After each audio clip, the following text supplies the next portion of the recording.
What's up, everybody? Dale Call from PunchdrunkSports.com, bringing you another episode of This Week in Soccer. This week's biggest story has to be Leicester City destroying Manchester City 3-1 at City Stadium, the Etihad.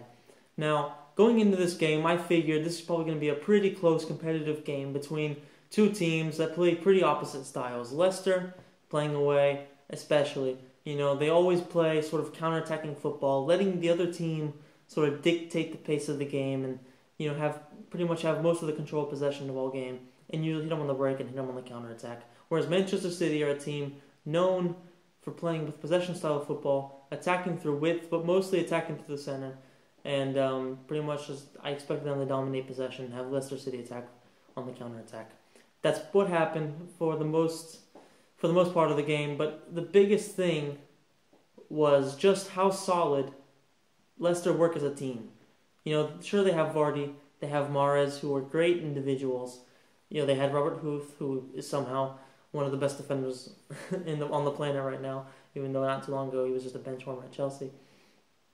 But you look at the team, and although they do have a few individuals that stand out, as a team in general, they all work together. They're great at never leaving themselves exposed. The defense is always compact.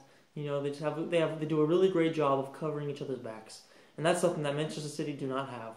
They have great individual players, but they aren't a great team, and that's what makes the difference between them and a team like Barcelona or a team like Bayern Munich when it comes to the European competitions. That's why Manchester City will not compete at the highest stage in the Champions League this year until they can find a group of players that know how to work together as a team, including players with that kind of talent.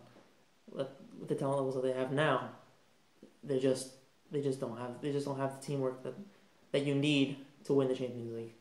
Leicester, on the other hand, they might not win the title, but they are pretty much guaranteed, if not Champions League, which I'm pretty sure they'll get Champions League a year. They're guaranteed a spot in the Europa League, and that's huge for a club like Leicester City.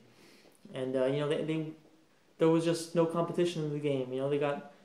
Every time they would counter, Manchester City were in danger. Every single time. There wasn't a moment where Manchester City were safe. Every time Leicester had the ball, they created something. They created great chances, and they finished their goals great. Manchester City had some defensive lapses. They know that Leicester would provide danger on set pieces, and they knew that if their fullbacks would go forward, they would leave big spaces for guys like Mahrez, Kante, and Vardy, who have extreme pace, to go in behind them and get a goal. And that's exactly what happened. They conceded on set pieces, and they conceded on Mahrez breaking through.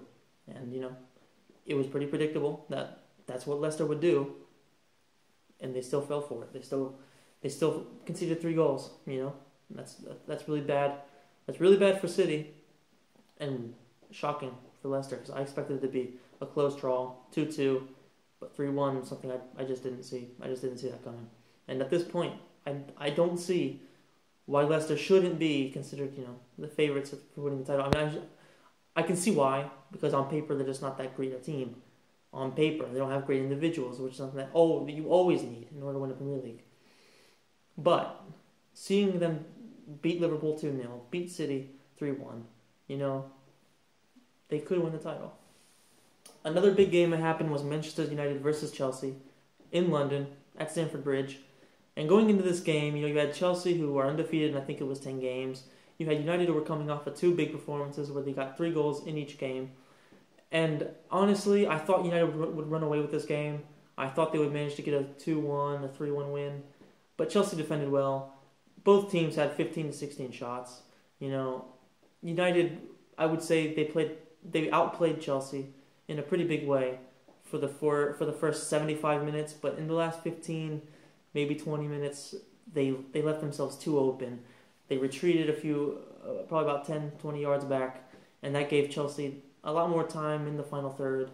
And at the end of the day, when you have players like Diego Costa, Hazard, Oscar, Willian, when you have those kind of players, if you're given time in the box, and Fabregas, who put in a great pass, you're eventually going to score.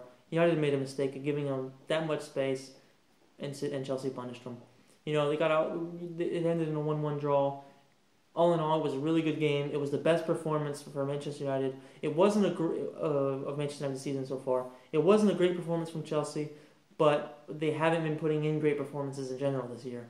And they're showing fighting spirit. They knew that, sure, they're not really fighting for anything position wise, but they know, going against a team that is obviously one of the most recognized clubs in the world, there was a chance for them to show why they were champions last year and show people that they still do have that championship level fighting spirit. And they went out there and they showed it, getting a good draw for them, remaining undefeated in 11 games.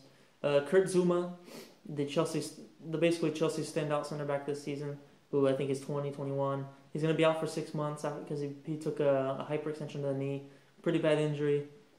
The guy was screaming, so there was definitely a lot of pain. And it sucks to see that happen to an athlete, but it happens. He'll be back. Other than that, it was just a good game, a really fun game, really entertaining. A lot of good football, especially on United's side.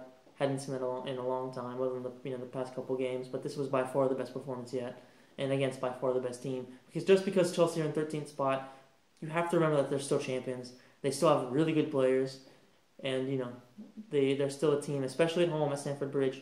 They're not an easy team to beat, and they're a team to be respected. So overall, it's a pretty big. So that's it for this week in soccer.